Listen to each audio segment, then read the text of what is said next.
Hello and welcome to my 2-minute book review of City of Thieves, one of the fighting fantasy books, the fifth in fact, by Ian Livingstone.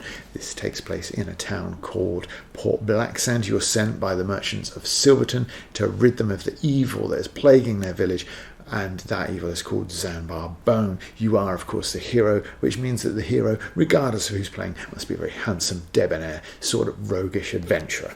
I'm sure that means all of you watching. I remember collecting these books as a child. I remember there being a club at school of other people that collected and played these games. I guess we were nerds. Damn, I always thought I was the cool one. Anyway, how the book works is that you have to roll a dice at the start to decide your statistics. You roll a dice, add 6, that's your skill. And if you are unlucky enough to roll a 1, for example, it starts to become questionable how you would actually survive long enough to be the sort of adventurer that gets accosted by people to hear tales of their adventures in the local inn, which is what happens to you on the introduction to this book. You then roll 2 dice, add them to your stamina, and when you're fighting, you roll 2 dice, add your skill, 2 dice for the enemy, add your skill, and then if you are successful or they're successful, you will either win or lose 2 stamina points. But given that you could have as many as 24 or as little as 12, that could be a pretty big deal. Sorry, as little as 14. Being the internet, can't get my maths wrong.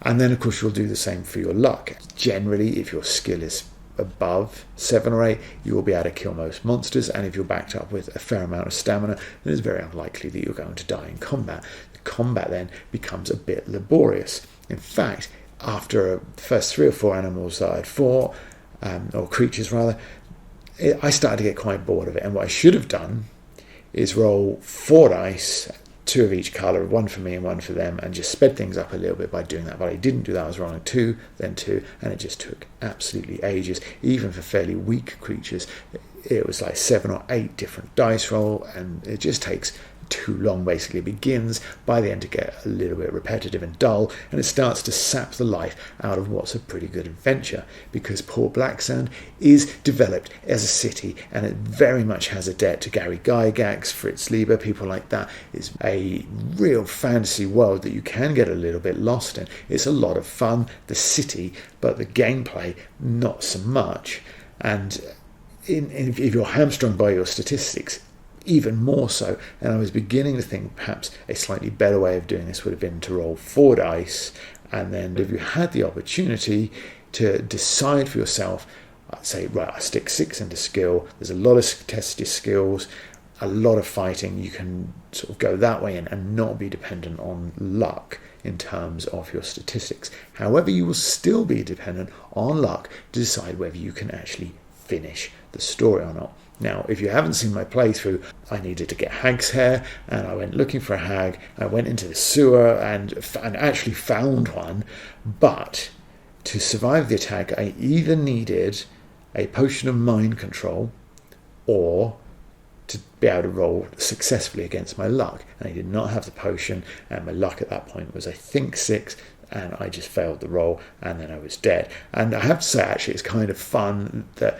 there's like 3 or 4 steps, you're turning the page 3 or 4 times to get to the next part, and it's almost like the book wanted you to survive, but at the same time, I was well aware that I did not have the equipment or the statistics that made survival very likely, so it was almost dragging it out. It was quite fun. The problem is that they say you can complete this adventure regardless of the statistics you roll. There's a certain way, or there's this sort of one way of doing it, and you have to find that way. I've got to say that I think that finding that way and being able to do it without sort of maxing out your statistics and cheating would be extremely difficult. After I had failed my adventure, I started looking, well, where is the potion of mind control? How many of them are available? Where can you buy them if there's more than one? Where can you find them if they're in the world? And what I found was there's actually only one in the whole book, and to get that you have to make a specific detour off the path down to an alleyway. Then you're presented with a wall, you have to climb the wall, then you have to have a part in a game, and you have to have a skill roll to succeed in that. So it's like, okay, so to get the potion I have to be either exploring every single part of the city and trying every single little thing and passing every single roll, or I have to have luck. I have to have one or the other. And that's what they'll say. They say, well, because you can have one or the other, then it can be done by anybody on their first playthrough. But let's just have a look at some of the numbers. At the start, there's 3 roads leading off, and I thought perhaps because I'd taken one and was then not able to explore the other 2, that right from the very start I might have been in a position where I could not actually complete the game. That isn't the case. I've looked at the first 3 roads to see what's in them, and it's not very much. And then you're walking down a road and it says, do you want to investigate a pirate ship, for example, or do you wish to turn up the road? Now, you have to investigate the pirate ship because it's the only place where there's black pearls. So I'm not counting that as a 50-50 chance. I think that because you're playing this game for the first, second or third time, you have to explore everywhere that you haven't explored before, which on your first time means exploring everything available to you. So that's not what I'm counting as a 50-50 chance. However, after you've been on the ship, you come down to a road junction and you're offered the chance to go north or to carry on. And if you choose to go north, you cannot go back, which means that the sewers, which are to the other fork, is where the hag is, and if you don't go that way, you can never encounter hag's hair in this game. So if you have a 50-50 chance at that road, and if you choose the wrong road, you cannot complete the game. So that's a 50-50 chance. In the tower of Zanbar Bone, you go up to the 4th floor, and there's rooms that you can explore or not. And on that the floor, there's 2 doors. And if you go through the one on the left, which I think contains a sarcophagus, you have to then approach the sarcophagus. If you do that, there's a monster. You kill the monster, and what you get is an amulet that helps you detect illusions. If you don't have that illusion, if when you're presented which door would you like to go in, and you choose the other one first, then you go in there, you can't tell that it's an illusion, and you are killed. There is nothing you can do about it. You have to have the amulet to survive walking through that other door.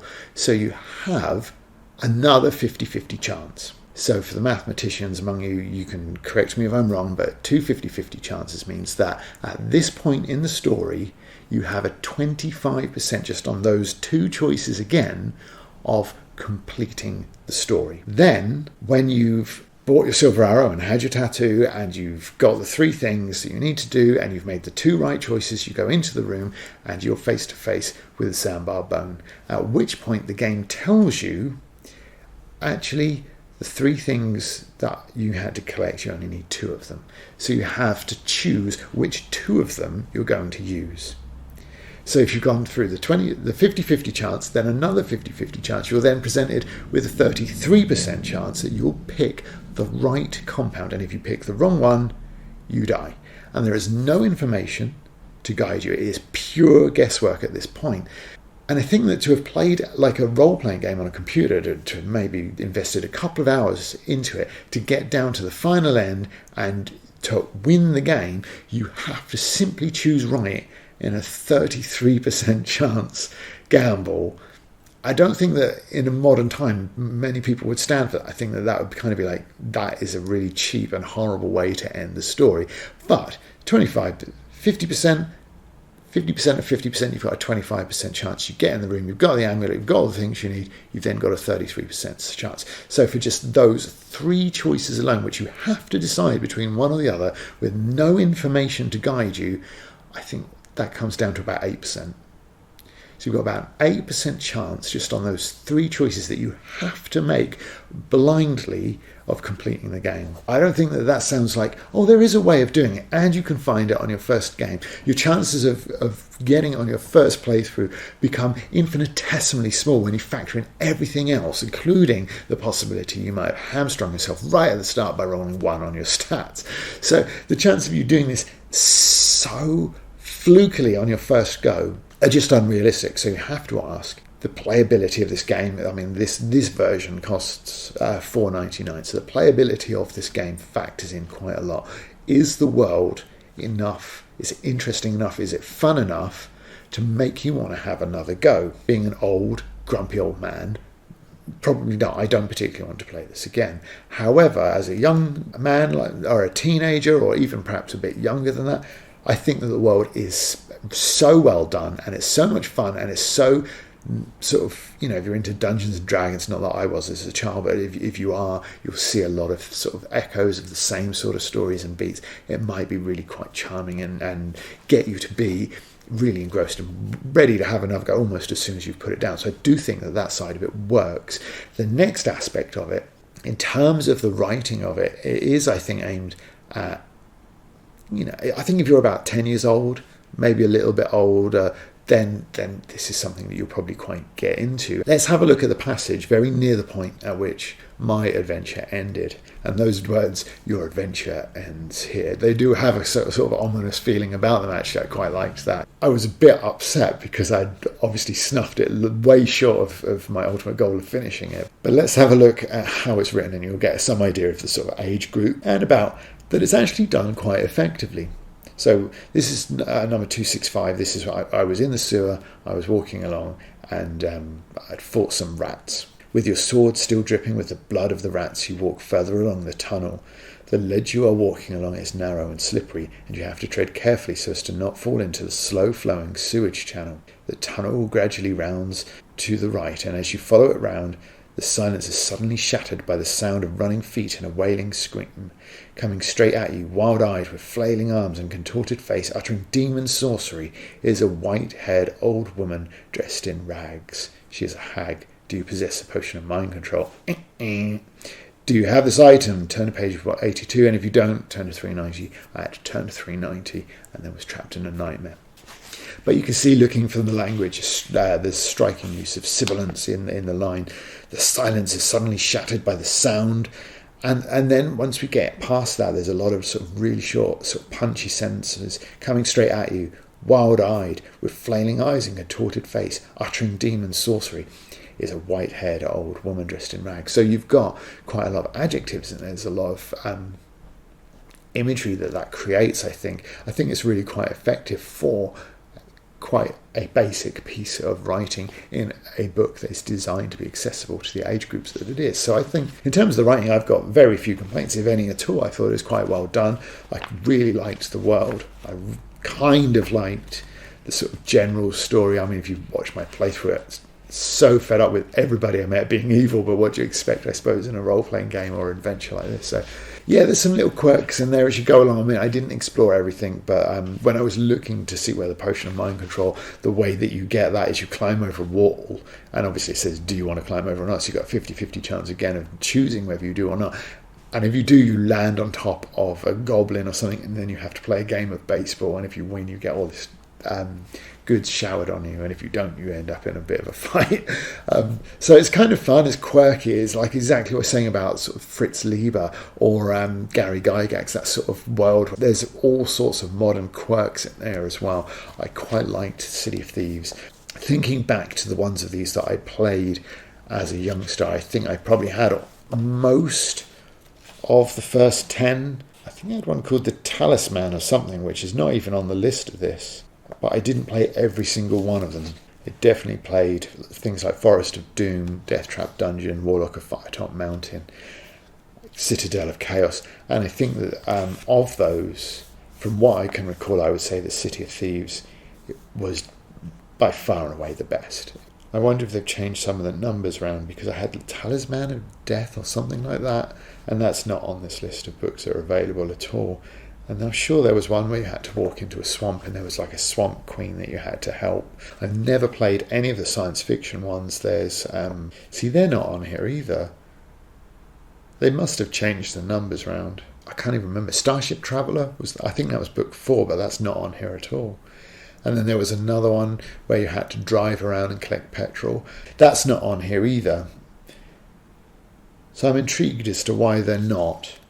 But I have to say that I think that City of Thieves is really great. The world's outstanding. I mean, I'll see if I can find a picture, because some of these illustrations are really good as well, and they really help sort of make things look a bit interesting. I don't know if it's really doing it justice on the camera, but the artwork is really, really nice. I'm not so sure about the cover. I seem to recall that it had a different cover in the 80s. There's a lot to recommend about this. I recommend this definitely as a place to start. If you're like, well, I'd like to try these and see what they're about, I would definitely try this one first. I think that in terms of the world is great. The adventure is pretty solid, and the things that I'm not so keen on about the series are the same in all of them. So it doesn't really make any difference which one you choose in that regard. So pick the one with the strengths. Pick City of Thieves. Start here. Your adventure starts here. And it might even end here, but hopefully not, like mine did, in the bowels of a sewer-dwelling hag, which I think probably is a little bit something to be ashamed of. I'm sure I gave her gas, so I'll have my revenge in the end.